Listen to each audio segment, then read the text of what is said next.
Pelajaran geografi kali ini mengenai objek, prinsip, konsep dasar, dan penerapan ilmu geografi.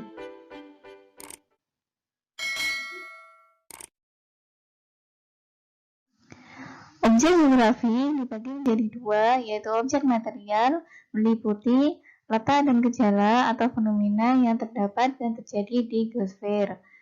Letak geografi dibagi menjadi dua, yaitu letak fisiografi dan letak sosiografi.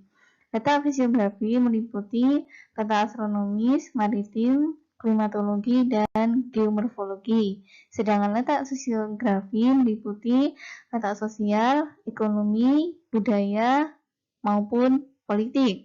Sedangkan fenomena geosfernya meliputi atmosfer, litosfer, hidrosfer, antroposfer, dan biosfer. Sedangkan objek formal yaitu cara pandang dan cara pikir terhadap objek material dari sudut geografi. Cara pandang tersebut dilihat dari segi keruangan, kelingkungan, dan kompleks wilayah. Untuk prinsip-prinsip geografinya ada istilah namanya pindegi. Apa itu pindegi? P-nya prinsip penyebaran, I-nya interaksi, D-nya deskripsi, G-nya korologi.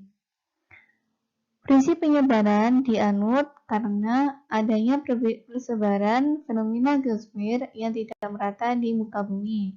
Misalnya, potensi air yang berbeda dari satu tempat ke tempat yang lain. Prinsip interaksi, peristiwa alam biasanya berkaitan dengan manusia. Interaksi dapat terjadi karena adanya alam dengan alam itu sendiri atau manusia dengan alam. Contohnya, fenomena banjir akibat adanya penebangan hutan yang dilakukan oleh manusia. Prinsip deskripsi menggambarkan keterkaitan antara manusia dan alam. Sedangkan prinsip korologi merupakan perpaduan dari ketiga prinsip tersebut. Misalnya, kondisi wilayah memberikan ciri khas pada kesatuan bentuk dan gejala. Nah, kita sudah tahu tentang objeknya dan prinsip-prinsipnya. Yang harus diketahui adalah 10 konsep dasar geografinya, yaitu lokasi. Lokasi dibagi menjadi dua, yaitu lokasi absolut dan lokasi relatif. Sedangkan jarak memiliki peranan penting jika dilihat dari berbagai segi, seperti ekonomi, sosial, ataupun budaya. Keterjangkauan tidak hanya dilihat dari jaraknya, akan tetapi juga medannya.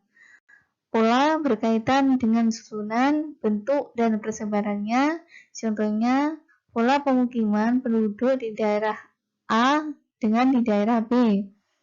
Kemudian morfologi berkaitan dengan pembentukan morfologi di muka bumi. Sedangkan aglomerasi berkaitan dengan mengapa fenomena geosfer cenderung mengelompok. Untuk nilai kegunaan bahwa setiap wilayah memiliki potensi untuk mengembangkan dan memanfaatkan seoptimal mungkin bagaimana nilai kegunaannya. Lalu interaksi atau interdependensi berkaitan dengan bagaimana hubungan timbal balik atau interaksi antar berbagai hal, misalnya ekonomi, sosial, ataupun budaya. Lalu diferensiasi areal mempertegas bahwa setiap wilayah memiliki perbedaan masing-masing. Yang terakhir, keterkaitan ruangan. Karena setiap wilayah memiliki perbedaan masing-masing, maka mendorong untuk saling berinteraksi, misalnya pertukaran barang, ataupun ekonomi, ataupun bahkan. Nah, yang terakhir adalah bagaimana penerapan ilmu geografi dalam kehidupan sehari-hari. Jika kita lihat ilustrasi di sini, Apa sih fenomena geosfernya? Fenomena geosfer tersebut yaitu banjir. Banjir adalah salah satu bagian dari fenomena hidrosfer. Jika dilihat dari sudut pandang pendekatan geografi, pendekatan keuangan menggunakan pertanyaan 5W plus 1H. What? Apa yang menyebabkan fenomena tersebut terjadi? Where? Di mana? When? Kapan? Why? Mengapa? Who? Siapa? Dan how? Bagaimana fenomena tersebut terjadi? Berbeda kalau kita menganalisis melalui pendekatan ekologi, menggunakan pertanyaan bagaimana kondisi fisik yang mendorong terjadinya bencana tersebut. Kondisi fisik bisa berupa jenis tanah, morfologi, ataupun topografinya. Yang kedua, bagaimana sikap dan perilaku masyarakat dalam mengelola alam di lokasi tersebut. Kalau masyarakat di situ sikapnya adalah membuang sampah sembarangan, berarti sudah menjadi kebiasaan di lokasi tersebut. Lalu yang terakhir, pendekatan kompleks wilayah menggunakan pertanyaan bagaimana perbedaan karakteristik antara wilayah A dengan wilayah B. Perbedaan karakteristik ini tidak hanya dari jenis tanahnya, akan tetapi juga sosialnya sampai dengan budayanya.